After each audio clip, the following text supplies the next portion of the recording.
Tindakan segelintir selebriti berkongsi berita gembira kelahiran anak mereka namun memilih untuk menyorotkan wajah menjadi topik perdebatan hebat dalam kalangan netizen dan peminat. Ada selebriti yang memberitahu mereka enggan mendedahkan wajah anak sehingga tiba waktunya kerana mahu mengelakkan daripada terkena penyakit ain.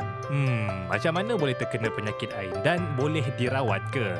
Kita dengarlah sendiri penjelasan pendakwa bebas Pius Said ini. Bila kita sebut tentang anugerah yang Allah Subhanahu Wa Taala berikan kepada kita ni, satu benda yang perlu kita maklumkan kepada orang. Wa amma bi ni'mati rabbika fahaddits. Adapun nikmat yang Allah berikan kepada kamu maka ceritakanlah. Cuma dalam konsep bila kita sebut tentang masalah, bila ada satu yang kita istilahkan sebagai ain. Ain inilah pandangan mata seseorang kepada seseorang sama ada dengan pandangan dengki ataupun dengan pandangan takjub. Itu mana ain.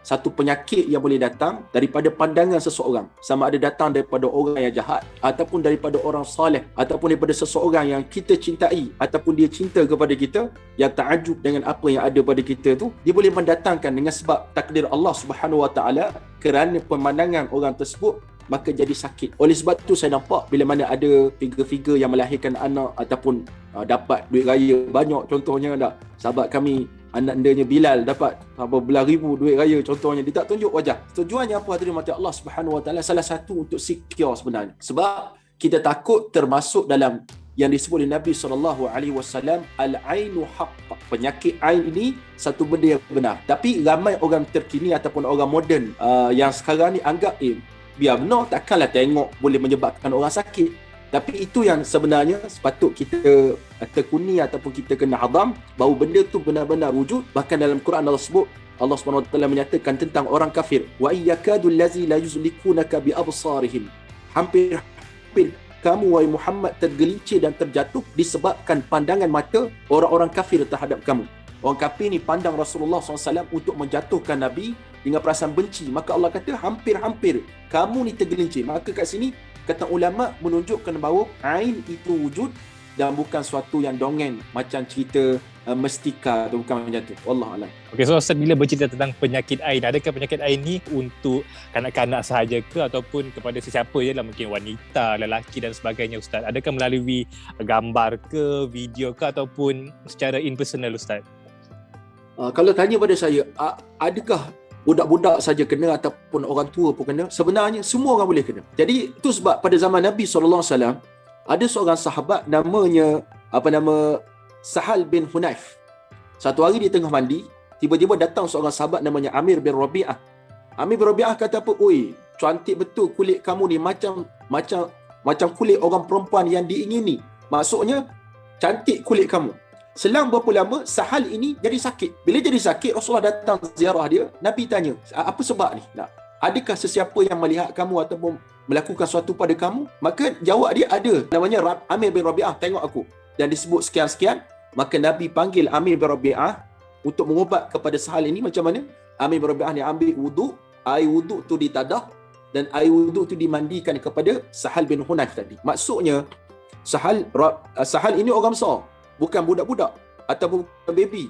Apatah lagi kalau kita sekarang, itu sahabat Nabi tu, dia bukan pandang dengan pandangan dengki tapi takjub. Saya sebut pada awal tadi, definisi ain ini sama ada dilihat oleh orang, sama ada orang tu rasa dengki dan marah, mungkin itu musuh kita, ataupun dia rasa takjub dengan apa yang ada pada kita, akhirnya dia puji kita melangit pujinya, maka menyebabkan berlakunya ataupun ain tersebut. Dan apa yang dibuat oleh masyarakat kita sekarang, tak menunjukkan wajah anak, contoh kalau tunjuk muka mungkin tak sempurna, tunjuk mata sebelah ke dan sebagainya.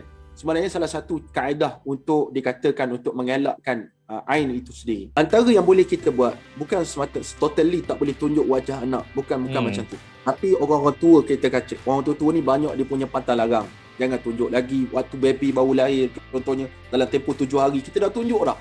Kadang-kadang gambar anak dalam perut tu pun kita dah tunjuk pada publik. Oh ni anak saya dah 8 bulan, 9 bulan. Kalau ada orang sakit hati ataupun orang tengok, itu musuh kita. Dia dapat anak pula, aku dah 10 tahun kahwin tak dapat anak. Mungkin menjadi asbab. Ain dia itu menjadi asbab supaya penyakit itu datang kepada dia. Jadi apa yang kita kena buat? Kalau tuan-tuan nak menunjukkan wajah anak-anak ataupun bukan setakat anak, nak tunjuk kekayaan yang ada contohnya. Kan ramai orang tunjuk duit, tunjuk PT, tunjuk apa-apa keadaan yang dia ada tu. Sebutlah satu kalimah, hadza min fadli rabbi. Inilah kurniaan daripada Tuhan aku. Penyakit ain ni benar boleh dirawat. Dan bagi kita yang kena penyakit ain, macam mana yang jadi? Adakah mata kita tercabuk ke, ataupun kita sakit berat ke? Dia banyak kaedah. Ada orang demam, ada orang yang macam contohnya kalau kulit dia dipuji kulitnya akan jadi rosak dan sebagainya. Itu semua hadirin mati Allah Subhanahu Wa Taala bukan sebab orang pandang. Itu sebab Nabi kata kalaulah ada sesuatu yang boleh melangkaui takdir, pasti pandangan mata boleh melampaui takdir. Tetapi tetap takdir mendahului segala-galanya. Kesemua kehidupan kita ni Allah SWT tentukan, termasuklah penyakit ain yang boleh dirawat sebenarnya, dan salah satunya yang diajar oleh Rasulullah SAW, kita baca doa pendinding diri. Baca surah Al-Falaq ataupun 3 kul tersebut, ataupun ayatul kursi, keluar daripada rumah bacalah, ataupun nak post sesuatu dalam media sosial, sebab banyak sangat orang post dalam media sosial. Bayangkan tuan-tuan, kalau orang makan hebat, makan dengan mewah sekali, ditunjuk kepada orang. Kalau orang tu sakit hati, dia bercakap mungkin sombong ataupun dia cakap apa-apa kepada kita, dia melihat dengan wajah ataupun dengan pandangan mata yang dengki tersebut dengan takdir Allah Subhanahu Wa Taala. Kalau kita sakit, maka perkara itu akan terjadi kepada kita. Tapi setakat ni insya-Allah boleh dirawat lah. Dia bukan sihir ya, sihir lain, ain tu lain. Wallahu a'lam.